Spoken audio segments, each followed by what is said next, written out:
दोस्तों, मेरे चैनल में आपका स्वागत है। आज के इस वीडियो में मैं आप लोगों को बताऊंगा कि अगर आप किसी ज़मीन पर कई वर्षों से रह रहे हों और अगर उस ज़मीन का आपके पास कोई भी कागज़ नहीं है तो फिर आप उस ज़मीन का कागज़ कैसे बनवाएंगे, कैसे प्राप्त करेंगे। तो दोस्तों, इसे जानने के लिए आप इस वीडियो को पूरा ज़रूर देखें।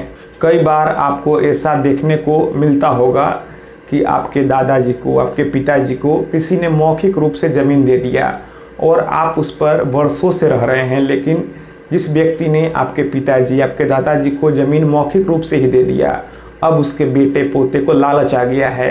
अब आपसे वह ज़मीन लेना चाहता है, लेकिन आप चाहते हैं कि आप उस ज़मीन पर कागज़ बनवा लें। तो अब सवाल उठता है कि उस ज़मीन का कागज़ कैसे बनेगा। देखिए दोस्तों, सुप्रीम कोर्ट ने भी एक केस में फैसला सुनाते हुए कहा था कि अगर कोई भी व्यक्ति 12 वर्षों से किसी ज़मीन पर, किसी प्रॉपर्टी पर रहता है और इस बीच उस ज़मीन का जो मालिक है कोई रोक टोक नहीं करता है, उससे कोई आपत्ति नहीं होता है, तो फिर जिस व्यक्ति का उस ज़मीन पर कब्जा है वह उस ज़मीन का मालिक बन जाता है। तो अगर आप किसी भी ज़मीन पर वर्षों से रह रहे हों तो फिर अगर उस ज़मीन का कागज़ नहीं है तो भी कोई दिक्कत नहीं है, आप ही उस ज़मीन के असली मालिक हैं और आप आसानी से उस ज़मीन का कागज़ बनवा सकते हैं। पहले के लोग तो ऐसे ही किसी को ज़मीन मौखिक रूप से ही दे देते थे और लोग उस पर खेती करना शुरू कर देते थे। तो अगर आप लंबे समय से किसी भी ज़मीन पर रह रहे हैं तो फिर आपके पास कोई प्रूफ तो होगा, जैसे कि बिजली बिल या फिर आधार कार्ड, वोटर ID कार्ड। उस पर आप जहाँ रह रहे हैं उसका एड्रेस तो मेंशन ज़रूर होगा। तो यह एक तरह का आपके फेवर में सबूत है। अगर आप लंबे समय से किसी भी ज़मीन पर घर बनाकर रह रहे हों या फिर खेती कर रहे हों और अगर आपको कोई हटाने की कोशिश करे तो आप बिल्कुल भी ना हटें। आप कोर्ट में सूट फाइल करें, आप टाइटल सूट फाइल करेंगे या फिर एडवर्स पोजीशन का केस फाइल करेंगे और फिर आप अगर उस ज़मीन पर वर्षों से रह रहे हैं तो उसका प्रूफ देंगे, जैसे कि बिजली बिल या फिर आधार कार्ड, पैन कार्ड, जो भी सबूत होगा।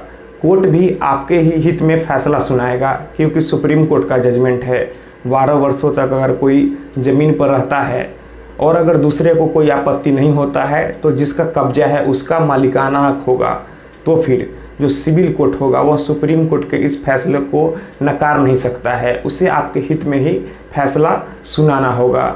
और सबसे बड़ी बात यह है कि अगर आप वर्षों से, 20 वर्षों से, 30 वर्षों से किसी भी ज़मीन पर घर बनाकर रह रहे होंगे तो बीच बीच में ज़मीन का सर्वे होता है, तो आपका उस सर्वे में नाम ज़रूर दर्ज हुआ होगा। तो ऐसे ही आपका उस ज़मीन पर मालिकाना हक हो जाएगा। एक बार अगर आप कोर्ट से केस जीत जाते हैं, कोर्ट से आपके हित में फैसला आ जाता है, फिर बड़े ही आसानी से आप सारे उस ज़मीन का कागज़ बनवा सकते हैं। तो दोस्तों, अगर आप लंबे समय से किसी भी ज़मीन पर रह रहे हों तो फिर आपका उस ज़मीन पर मालिकाना हक बन जाता है। कोई दूसरा व्यक्ति आपको उस ज़मीन से हटा नहीं सकता है। अगर मामला कोर्ट में भी जाएगा तो आपके हित में ही फैसला आएगा। तो दोस्तों, मैं आशा करता हूँ आपको यह वीडियो पसंद आई होगी। अगर आपको लगता है कि यह वीडियो आपके काम की है तो फिर आप इस वीडियो को अपने दोस्तों और रिश्तेदारों में भी शेयर करें।